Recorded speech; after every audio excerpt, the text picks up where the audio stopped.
بسم اللہ الرحمن الرحیم۔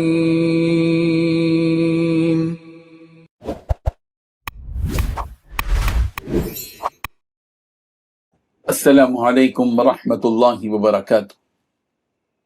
الحمد للہ وکفی وسلام علی عبادہ الذین اصطفی، اما بعد۔ حاضرین و ناظرین، یہ درس حدیث نمبر 309 ہے اور آج کا عنوان ہے انبیاء کو قتل کرنے والے یہودیوں سے حضرت عبداللہ بن رواحہ رضی اللہ عنہ کا عتابی خطاب۔ روایت سماعت کیجیے۔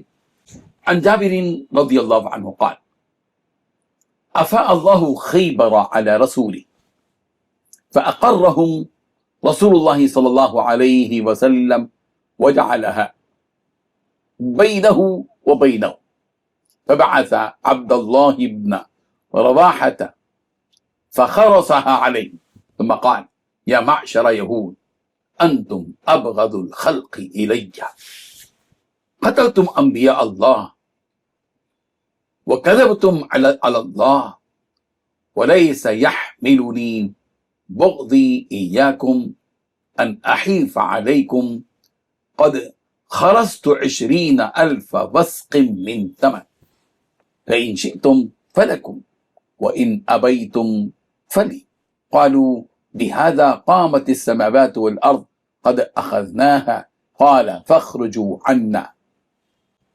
ترجمہ یوں ہے، حضرت جابر رضی اللہ عنہ بیان کرتے ہیں جب اللہ تعالیٰ نے خیبر کا علاقہ اپنے رسول کو مال فے کے طور پر عطا کیا تو ان کے رسول نے ان یہودیوں کو وہی رہنے دیا، یعنی پیارے پیغمبر صلی اللہ علیہ وسلم نے، اور یہ معاہدہ کیا کہ وہاں کی پیداوار ان یہودیوں اور نبی کریم صلی اللہ علیہ وسلم کے درمیان برابر کی بنیاد پر تقسیم ہوگی۔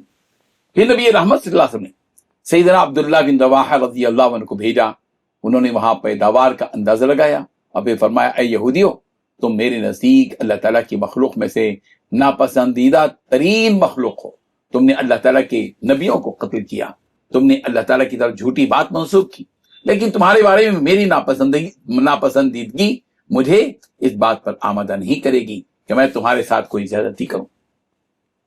میں نے یہ اندازہ لگایا ہے یہ کھجور کی پیداوار 20,000 وسق ہے، اگر تم چاہو تو اس حساب سے تمہیں مال مل جائے گا، اور اگر تم نہیں مانتے تو میں اتنا اصول کروں گا۔ تو انہوں نے کہا اسی انصاف اور عدل پروری کی وجہ سے آسمان اور زمین قائم ہے، ہم اس حساب سے وصولی کر لیتے ہیں۔ تو سیدنا عبداللہ رضی اللہ عنہ نے فرمایا تو اتنی پیداوار مجھے نکال کر دے، یعنی ادائیگی کر دو۔ بزرگان محترم، یہ واقعہ حضرت جابر رضی اللہ عنہ روایت کرتے ہیں کہ جب اللہ تبارک و تعالیٰ نے خیبر کو نبی کریم صلی اللہ علیہ وسلم کے لیے مال فے کے طور پر عطا فرمایا تو آپ نے وہاں کے یہودیوں کو زمین پر باقی رہنے دیا، چلو بھی تمہاری زمین ہے، رہ جاؤ، اور طے فرمایا کہ دیکھو پیداوار آدھی تمہاری اور آدھی مسلمانوں کی ہوگی۔ اس کے بعد نبی سیدنا عبداللہ بن رواحہ رضی اللہ عنہ کو پیداوار کا اندازہ لگانے کے لیے بھیجا گیا، انہوں نے عدل و دیانت سے تخمینہ لگایا، انصاف کے ساتھ، اور فرمایا کہ تم میرے نزدیک ناپسندیدہ قوم ہو کیونکہ تم نے نبیوں کو قتل کیا، اللہ پر جھوٹ باندھا، مگر اس کے باوجود میں انصاف سے نہیں ہٹوں گا۔ اس لیے کہ اسلامی تعلیمات یہ ہیں کہ کسی بھی قوم کی دشمنی آدمی کو اس کے ساتھ نا انصافی کرنے پر مجبور نہ کرے۔ انصاف صرف مسلمانوں کے درمیان میں نہیں ہے، بلکہ انصاف پوری انسانیت کے درمیان میں، تمام قوموں کے ساتھ انصاف کا برتاؤ کرنے کی اسلام تعلیم دیتا ہے۔ بہرحال حضرت عبداللہ بن رواحہ نے اندازہ 20,000 وسق مقرر کر دیا کہ تمہاری یہ پیداوار اتنی مقدار میں۔ یہودیوں نے کہا کہ یہی عدل آسمان و زمین کو قائم رکھے ہوئے ہم اسی بنیاد پر راضی ہیں۔ اس پر حضرت عبداللہ بن رواحہ رضی اللہ عنہ نے فرمایا تو پھر اسی حساب سے پیداوار ادا کرو۔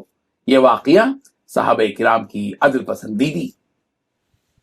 پسندی، دیانتداری اور دشمنوں کے ساتھ بھی انصاف قائم رکھنے کا بے مثال نمونہ پیش کرتا ہے۔ اللہ تبارک و تعالی ہم سب کو بھی اس روایت کو تسلسل کے ساتھ جاری رکھنے والا بنا دے، آمین۔ وآخر دعوانا ان الحمد للہ رب العالمین۔